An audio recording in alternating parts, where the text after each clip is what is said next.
my goal is to say, look, we can't die well if we don't acknowledge that we're mortal.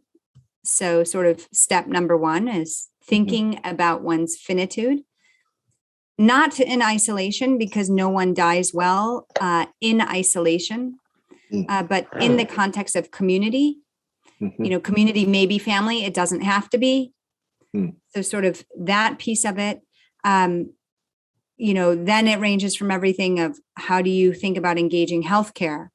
How do you relate to your doctors? How do you think about these existential questions? How do you think about ritual and practices? How do you think about cultivating the kind of character that you want to be known for, right? So we often talk about legacy in terms of accomplishments, but what about legacy in terms of character? My grandmother, the wife of the bomber pilot, died when I was finishing the book.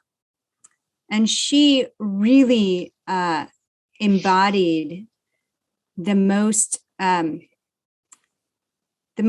sort of beautiful kind of character one could imagine.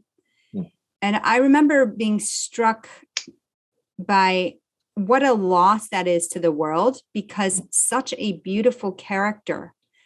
The old word might be virtuous, but that makes it sound like she was a prude, and she and that's not the kind of description that makes sense for her, but a character that was full of generosity of spirit, right? And when you think about what you admire most in people, right? It was all of these things came together in my grandmother, and the world was a worse place because she died. And yes, she was like 1,000,000 years old, and yes, she was ready to go, right? All of those things were true.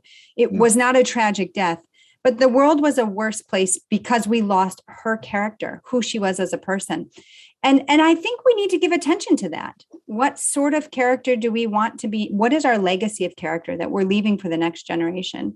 And that doesn't happen overnight, right? So we don't become humble and generous people without practicing, we don't become faithful and hopeful people without practicing. So those are the kinds of things I also put on the menu for people to think about.